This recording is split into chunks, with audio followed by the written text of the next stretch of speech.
प्रजातंत्र को बचाने का मामला है, लोकतंत्र को बचाने का मुद्दा है। आने वाली नस्लों को, आने वाली हमारी जो पीढ़ी है उनको बचाने के लिए हम लोग की आवश्यकता है। ईवीएम बैन होनी चाहिए। ऐसी कौन सी टेक्नोलॉजी जिसको कोई हैक नहीं कर सकता?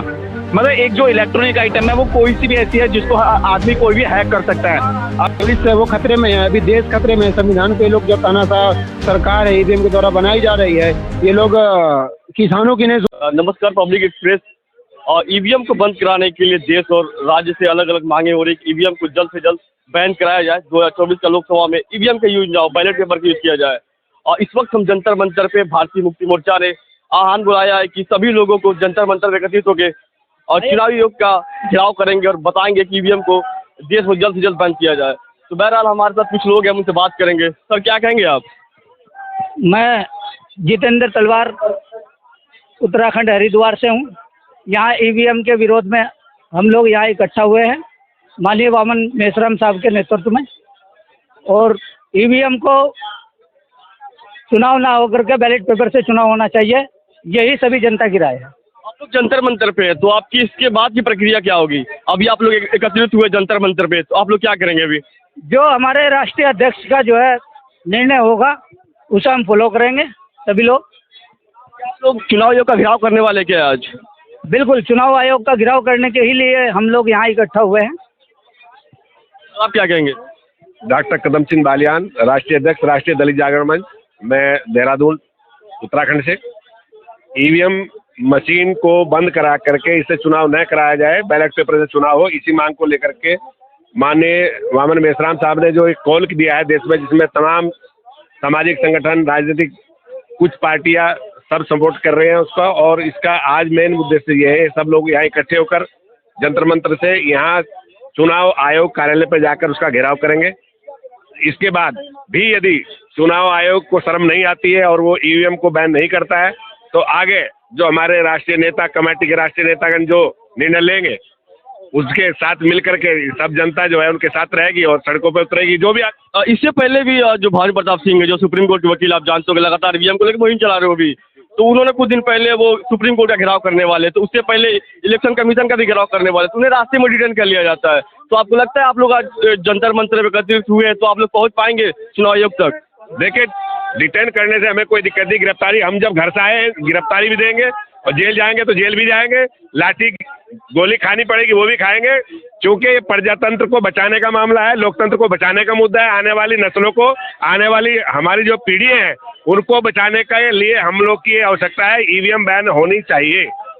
हमारे साथ और भी लोग हैं, उनसे भी बातचीत कर लेते हैं। सर, क्या नाम है आपका? मेरा नाम हुआ गोरखनाथ पासवान, बिहार से हैं हम। बोल, क्या मांगे आपकी? हमारी मांग है कि लोकतंत्र में जनता जो चाहती है वो होना चाहिए। हम लोग का जो वोट है वो हम लोग को मशीन में दिखाई नहीं देता है कि हम जिनको पर हम बटन दबाते हैं तो इसका कोई गारंटी नहीं रहता है कि हमारा कैंडिडेट को वोट मिल जाता है। इसलिए हमारा ये मांग है कि सबसे सरलतम विधि और सबसे पारदर्शिता विधि बैलेट है। जी, बैलेट से चुनाव हो, ईमानदारी से चुनाव हो, लोकतंत्र का निर्माण हो। और इस लोकतंत्र में सब अमन चैन से जब चुनाव होगा तो अमन चैन से जिस पार्टी को लोग वोट देंगे वो पार्टी राज करेगी। ईवीएम को लेके भारतीय जनता पार्टी जो है लगातार पीछे हट रही है, वो खुल के बात नहीं करती है। और उसके बाद से जब से आंदोलन चल रहा है, चुनाव आयोग का आप लोग घेराव करने वाले, इससे पहले भी आप लोगों ने कोशिश किया है, भानु प्रताप सिंह ने कई बार कोशिश किया है, सुप्रीम कोर्ट का घेराव करने वाले थे। तो सवाल ये खड़ा होता है कि आप लोग जंतर मंतर से निकलेंगे तो वहाँ तक आप लोग जा पाएंगे कि नहीं, कि आप लोगों को रास्ते में डिटेन कर लिया जाएगा? क्योंकि पहले भी ऐसा ही हुआ है, आप लोग एकत्रित होते हैं चुनाव आयोग का घेराव करने के लिए, सुप्रीम कोर्ट का घेराव करने के लिए, ईवीएम को बंद कराने के लिए, लेकिन आप लोगों को पहुँच नहीं पाते वहाँ पे। ठीक है, हम लोग कानून और संविधान के दायरा में रह करके अपना जो आंदोलन है, अपना जो मांग है, ये मांग करने के लिए हम लोग जाएंगे।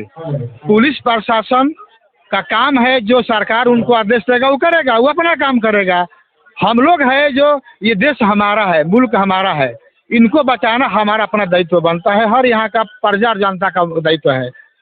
तो जब हमारा मुल्क तब बचेगा जब हमारा निष्पक्ष चुनाव होगा, निष्पक्ष राजा बनेंगे, निष्पक्ष राजा बनेंगे तब यहाँ पर जो अमन चैन बढ़ेगा।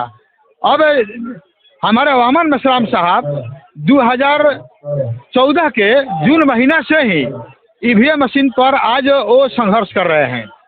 अब ये चल रहा है 2000 आपका 24 आ गया, और मतलब जून 2014 से ही जब जब ईवीएम मशीन में गड़बड़ियाँ सुनने को मिली, जैसा कि आप लोग चुनाव आयोग पेपर में निकला था, हम सुने थे मेश्राम साहब के बात से कि 9 लाख मशीन 13 लाख मशीन जो है वो कबाड़ में बेचने के लिए फैसला किया है चुनाव आयोग, केंद्रीय चुनाव आयोग। तो उन पर बहुत से सवाल अपन लिखित रूप से मांगे थे, जवाब मांगे थे, जवाब कुछ का मिला, कुछ का क्लियर नहीं मिला। तो ना मिलना भी एक सबसे बड़ा अपने आप में सजिश कहा जा सकता है। मगर सबसे बड़ा बात है कि जब जनता चाहती है कि बैलेट से चुनाव होना चाहिए, तो चुनाव आयोग क्यों भाग रहा है, हमको ये समझ में नहीं आता है। चलिए ठीक है सर, आपसे जानना चाहते हैं कि क्या लगता है कि 2024 में लोकसभा का चुनाव ईवीएम का यूज करते हुए बैलेट पेपर हो सकता है कि नहीं, कितना संभव है ये? नहीं सर, जहाँ तक जनता की बात है, अगर लोग संतुष्ट नहीं तो इनको ईवीएम चुनाव करना चाहिए। इनको उसमें सोच विचार करके जो है वो चेंज करनी चाहिए कि अगर जनता की मांग है, ईवीएम से धोखाधड़ी हो रही है, लोग संतुष्ट नहीं है, कई ऐसे लोग टेक्निकल लोग या एनजीओ लोग बताए भी कि उसमें फॉल्ट हो सकता है, और वो सर्च करके बता भी रहे, बहुत सारी दिख रही है। तो इनको उस कमियों को दूर करना चाहिए। तो समझना चाहिए कि अगर यहाँ के लोग इतने % लोग जो है ईवीएम से चुनाव नहीं चाहते हैं, तो इनको बदलाव करना चाहिए। बता दें जानकारी के लिए, जब से ये आंदोलन चल रहा है आप लोगों का ईवीएम को लेके, लगातार चुनाव आयोग मुहिम चला रहा है, गांव-गांव जाके, शहर जाके वो डेमो दिखाता है ईवीएम मशीनों का, इसमें किसी भी तरीके से आप छेड़छाड़ नहीं कर सकते। ऐसा कुछ नहीं, बहुत सारे लोगों ने ऐसा किया, मैं नाम तो नहीं बता पा रहा हूँ, लेकिन बहुत चीजें कि उसमें त्रुटियां हैं, फॉल्ट हो सकता है, कमियां हैं उसमें जो है। तो इसको दूर करने के लिए हम लोग धरने पे उतरे हैं, ईवीएम भर्ती चाहिए। जैसे कि जापान से बड़ी बहुत सारी ऐसी कंट्री हैं कि जो बनाते हैं वो खुद यूज ही करते हैं। अगर समोसा हम बनाते हैं, खुद ना खाएं, औरों को खिलाएं, अब खुद कभी ना खाएं, तो उसको डाउट होता है लोगों को कि क्या मामला है। तो ऐसे बहुत सारे मामले हैं जो चुनाव करने में कहते हैं कि ईवीएम को बंद करा देना चाहिए और बैलेट पेपर से चुनाव होना चाहिए। और भी लोग उनसे भी जान लेते हैं, सर आप क्या कहेंगे? सर, आज जो ये भीड़ जमा है ईवीएम के विरोध में जमा है, तो इससे साफ जाहिर होता है कि चुनाव आयोग पर ईवीएम पर जनता का विश्वास नहीं है। तो चुनाव आयोग कहता है कि मुझे विश्वास है ईवीएम पे, तो यहाँ पे चुनाव आयोग का जो विश्वास है वो मायने नहीं रखता है। देश में ये लोकतांत्रिक देश है, यहाँ पे जनता का विश्वास ज़्यादा मायने रखता है। तो ये चुनाव आयोग को ईवीएम हटानी पड़ेगी। हम लोग अभी तो आज शुरुआत है, शाम तक यहाँ पे लाखों लाख जनता इकट्ठा हो जाएगी, जो मेश्राम साहब ने निर्देश दिया है। तो सरकार हमसे डरी हुई है, सरकार इस कदर डरी हुई है कि ट्रेनें भी लेट कर रही है। तो इससे साफ जाहिर होता है कि सरकार ना पुलिस को भी आगे कर रही है, सोच रही है लोग डर जाए। तो हम लोग पुलिस से डरने वाले लोग नहीं हैं, हम लोग ईवीएम हटाने के लिए गोली भी खा सकते हैं। हम लोग क्योंकि ईवीएम से हमारे आने वाले पीढ़ियों की जो भविष्य है वो खतरे में है, अभी देश खतरे में है। संविधान को ये लोग जो तानाशाह सरकार है ईवीएम के द्वारा बनाई जा रही है, ये लोग किसानों की नहीं सुन रही। अभी आपने देखा ड्राइवरों की नहीं सुन रही, ड्राइवर परेशान, खिलाड़ी परेशान है, इससे किसान परेशान है, जवान परेशान है। तो ये सारे लोग परेशान है, तो आखिर वोट दे कौन सा रहा है? और अब की बार इन्होंने कहा अब की बार 400 पार, ये एटीट्यूड कहाँ से आता है? और ये जो तो एक समाज का एक बड़ा अंग उनके साथ है, लगातार अगर वो तीसरी बार भी आ जाए तो कोई फर्क नहीं है। वो तो कहते हैं कि मैंने राम मंदिर बनवाया है, उनके पक्ष में काफ़ी लोग हैं, लगातार वो जीत हासिल कर रहे हैं। इससे पहले 5 विधानसभा का चुनाव होता है, वो जीत हासिल करते हैं। वो राम मंदिर जो है उसका दरअसल असल वो राम मंदिर जो है ना वो खाली किताबों में है। जो रामायण है वो पुरातत्व विभाग ने और उसकी जो मिली भगत है ना, उसने जो राम मंदिर का ये जो निर्णय लिया है ना, तो उसने सुप्रीम कोर्ट को जो रंजन गोगोई है उसको हाईजैक करके वो लॉकडाउन के समय में खुद उससे अपना डिसीजन ले लिया, उसको हाईजैक करके फिर उसको रिटायर होने के बाद राज्यसभा में उसको पार्टिसिपेट भी करवाया। तो इससे जाहिर होता है कि वो ब्राह्मण जो है ना, सारे लोग आप लोग आरोप लगाते हैं कि भारतीय जनता पार्टी और चुनाव आयोग दोनों मिली भगत से काम करते हैं। हाँ, तो ये जाहिर है ना। इससे क्यों जब हम लोगों ने यहाँ पर मेश्राम साहब ने कॉल किया कि 31 तारीख को हम लोग चुनाव घेराव करेंगे, तो उसको सामने देखते हुए बीजेपी सरकार ने, मोदी सरकार ने, आरएसएस की सरकार ने, ये जो विदेशियों की सरकार है, यहाँ पर उन्होंने 144 लागू कर दिया। तो ये रिश्ता क्या कहलाता है?